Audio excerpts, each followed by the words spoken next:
మంచిర్యాల జిల్లా వేమన్నపల్లి మండల కేంద్రంలో రైతులు రోడ్డెక్కారు. లారీలు లేక ధాన్యం బస్తాల తరలింపు పూర్తిగా నిలిచిపోయిందంటూ ఆందోళనకు దిగారు. స్థానికంగా ఉన్న గోదాముల్లోనే తమ వడ్లను అన్లోడ్ చేయాలని డిమాండ్ చేస్తూ రైతులు రాస్తారోకో చేస్తున్నారు. అధికారులకు ఎన్నిసార్లు చెప్పినా పట్టించుకోవడం లేదని ఆగ్రహం వ్యక్తం చేస్తున్నారు. ఎండకు వర్షానికి ధాన్యం తడిసిపోతే తాము నష్టపోవాల్సి వస్తుందని ఆవేదన చెందుతున్నారు. రైతుల ఆందోళనతో వేమన్నపల్లి ప్రధాన రహదారిపై భారీగా ట్రాఫిక్ జామ్ అయ్యింది.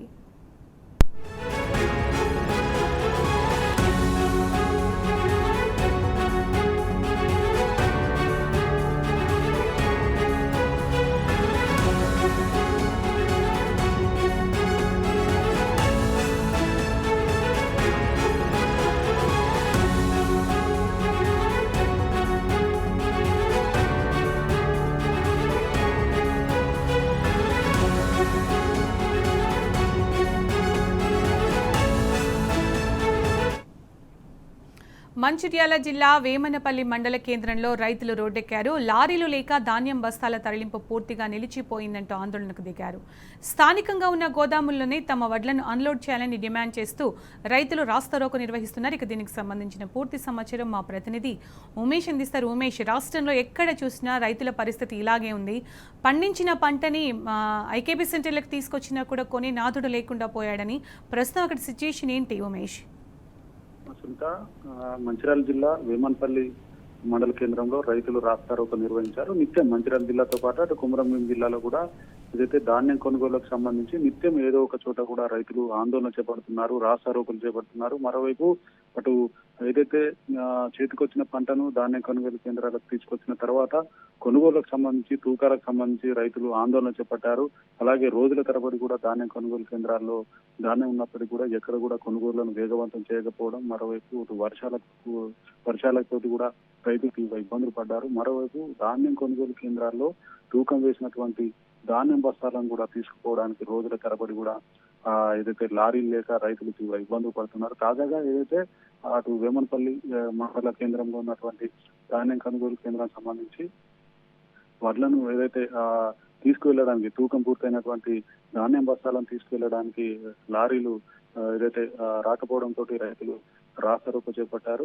10 రోజులుగా తూకం పూర్తయినప్పటికీ బస్తాలు ఏదైతే కళ్ళాల్లోనే ఉన్నప్పటికీ కూడా అధికారులు ఎవరు పట్టించుకోవడం లేదని, ఏదైతే స్థానికంగా వేమన్పల్లి మండల కేంద్రంలో ఉన్నటువంటి ఏదైతే వ్యవసాయ గోదాముల్లో మిగతా మండలాలకు సంబంధించిన వేరే మండలాలకు సంబంధించిన ధాన్యము బస్తాలను అన్లోడ్ చేస్తున్నారని, స్థానికంగా ఉన్నటువంటి వేమన్పల్లి మండలానికి సంబంధించిన ధాన్యం బస్తాలను ఏదైతే అక్కడ అన్లోడ్ చేసిన తర్వాత లారీలను పంపాలంటూ కూడా ప్రధానంగా డిమాండ్ చేస్తా ఉన్నారు. అయితే 2 రోజుల క్రితం కూడా ఈ రైతులు ఆందోళన చేపట్టారు. అయితే అధికారులు స్పష్టంగా హామీ ఇచ్చారు. ముందు వేమన్పల్లి మండలానికి సంబంధించిన ధాన్యం బస్తాలను లారీలలో ఏదైతే గోదాములు అన్లోడ్ చేసిన తర్వాత మిగతా మండలాలకు సంబంధించి అవకాశం ఇస్తామంటూ అధికారులు చెప్పినప్పటికీ కూడా మళ్ళీ పాత పరిస్థితి పునరావృతం కావడంతో రైతులు రాస్తారోకో చేపట్టారు.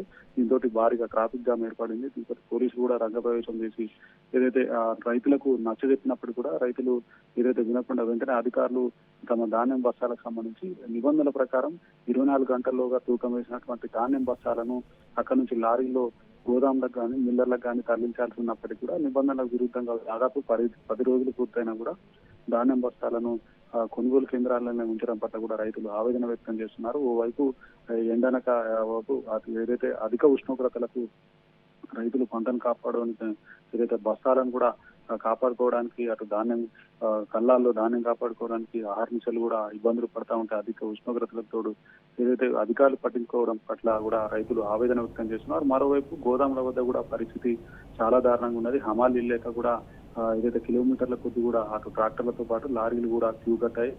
సకాలంలో హమాలీలను జిల్లా అధికార యంత్రాంగం ఏదైతే మంచిర్యాల జిల్లాకు సంబంధించి పూర్తిగా కూడా వైపు దిగుబడి ఎంత వస్తుందని పూర్తి స్థాయిలో కూడా అంచనా వేసినప్పటికీ కూడా ఏదైతే కొనుగోలుకు సంబంధించి పూర్తిగా అధికార యంత్రాంగం విఫలమైందని రైతులు ఆగ్రహం వ్యక్తం చేస్తున్నారు. ఇంకనైనా కూడా సకాలంలో లారీలను పంపించి ఏదైతే అన్లోడ్ చేయాల్సిందిగా కూడా రైతులు ప్రధానంగా డిమాండ్ చేస్తా ఉన్నారు. Sunitha, thank you Umesh. Thanks for the updates.